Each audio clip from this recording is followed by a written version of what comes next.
If you were to open any one of my sessions, very likely you're going to find a lot of samples. Sampling is incredibly important to my music. It's a quality of my music I've had for a very long time. It's a part of me as a musician, a part of the music I'm influenced by. Now, the way that I sample is through field recordings, so they're samples I am creating. And RX9 is very much a part of that process. Through these samples, I am able to create unique sounds that no one else will have. For me, RX is important because it allows me to take these samples and keep them really clean. And without something like RX, there would be a lot of noise that would compete with other things happening in the song. A few modules I use are the Spectral denoise in adaptive mode, the decrackle for taking crackles out of vinyl, derustle, deplosive whenever I record people's voices.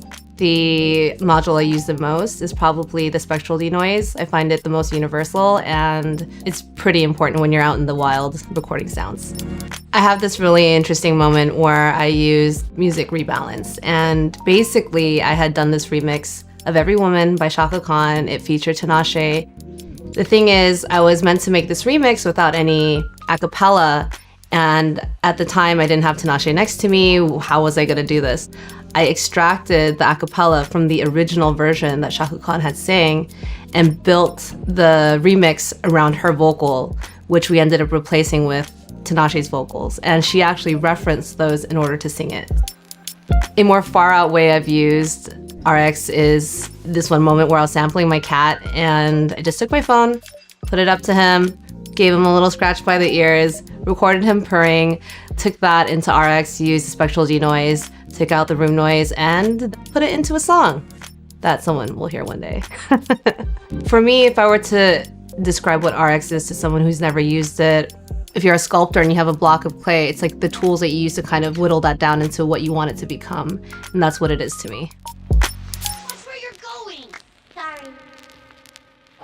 So I am going to use this setup to get a bunch of percussive sounds and use those sounds in a drum beat. But before I could do that, I'm going to go and clean it up on RX so it sounds nice and crispy. Let's experiment. Something for a kick drum. I'll find something bassy. That's actually super cool. Let me find a snare.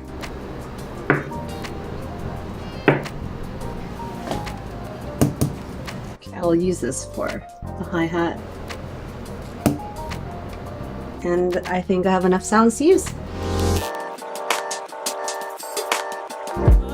I'm back at the desk after sampling at the piano station. I have a folder here of all the samples that I want to use, and now we're going to use RX to clean them up. I haven't even actually heard them, so they might need a lot of cleaning. We'll start with the slamming on the piano, which I'm assuming will be the kick drum. I definitely recorded everything very loud, but we can fix that. Loudness control, super simple. I like keeping the samples quieter. If I want to compress them when I'm actually in my session, I'll do it then. So quiet is good. The room had all the AC units on, fans going off. There's equipment humming in the background, which you can actually hear here as well. And we'll try to get rid of as much of that as possible without creating too many artifacts in the actual sample. I'm just going to take one of these. I want a consistent kick sound. I like this one more because it has a rattle. So we'll use denoise in adaptive mode. Okay, so without doing anything, I'm just going to do preview with it on. You can see how much it helps. Sick. Amazing. I didn't touch anything on here, but if you wanted to, there's also artifact control. Reduction is good because you can reintroduce some noise if you need it, but that sounds great. So this is a piano knock. This is the one that I wanted to use potentially as a snare. I'm just going to denoise it. So with a Spectral denoise, it's so easy. I don't understand why anyone wouldn't want to use this. This time I hear some artifacts. I'm actually going to lower the reduction. I think a little bit of noise in a snare is okay for me. It's great because you can see too on their display, the noise that's happening too. You can see how much it went down. Yeah, copper decoration thing. I don't even know what you call it. Room decor. Just denoise again.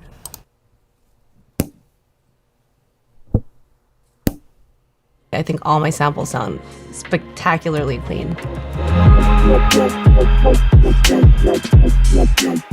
I cleaned up all my samples. They sound amazing. I'm now back in my DAW with this very rudimentary beat I made with standard sounds that came with it.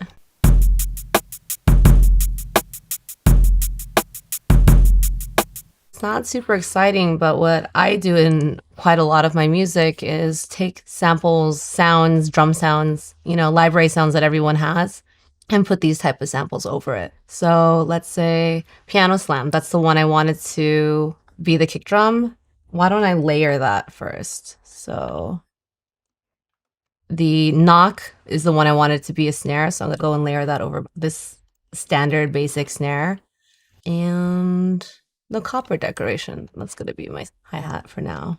So I layered it together, so now they're playing together. Already sounds way cooler.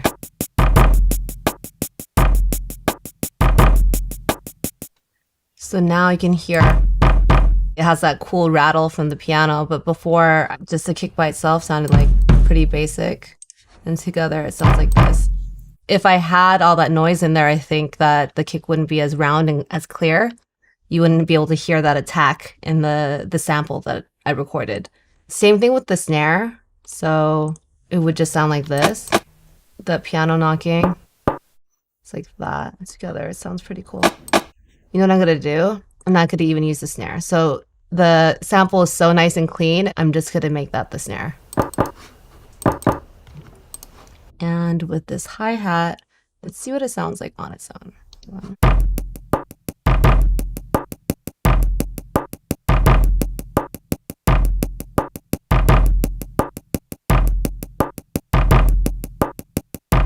Personally, I think that sounds way cooler than just what it sounded like before. It's gonna have a really unique sound. I could put like reverb, compression, all these things, but the main thing is I was able to create something really interesting that no one has.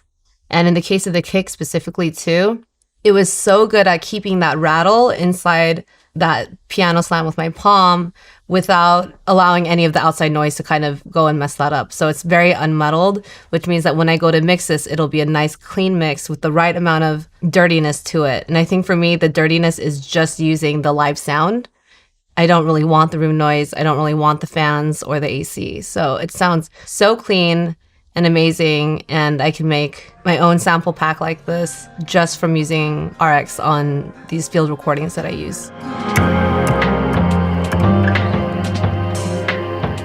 So right now I'm basically just gonna strum a few different guitar chords, just really simply. I'm still using this Zoom mic because sometimes inspiration happens whenever. I'm not a very fancy schmancy guitar player, so no judgments, and that's also why this is so good.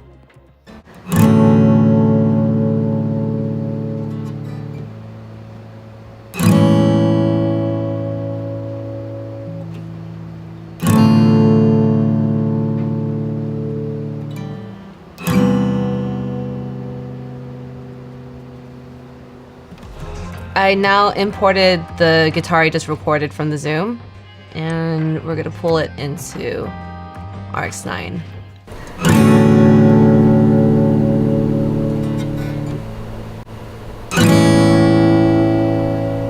So we can already tell there's a bunch of room noise still from the fan.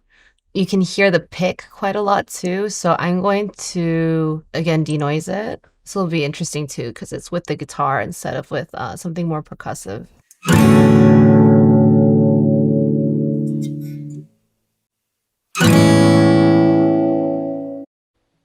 So I'll just quickly render this. Okay, so the reduction is much lower, so there's a little bit more sound coming through, but I don't mind that noise at all. I will actually normalize it.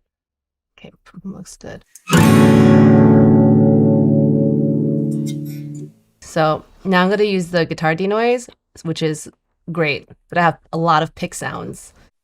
So you can hear there how loud the pick sounds are.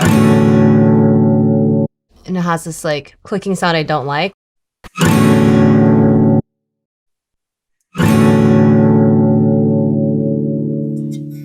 Personally, I really like just the basic settings. This is set at 5 and 5.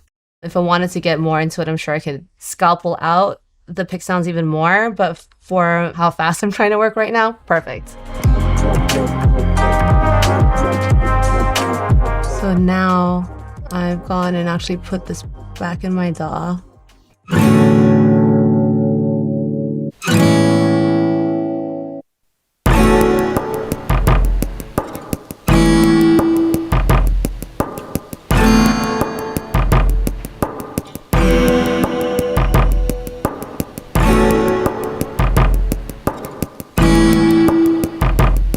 Nothing super crazy, but honestly, I made this just using a field recorder, just cleaning it up and dumping it back in here. This could be the bones to an extravagantly amazing, award-winning song at the end of the day, but what was important to me is that I was able to get these ideas down.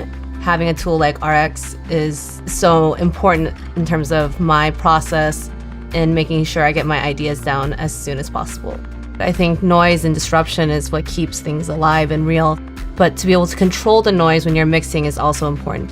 There are happy mistakes with noises, and now you have the choice to keep them in there if you want them. And the unhappy mistakes can be filtered out, because then from here, the opportunities with the song are endless.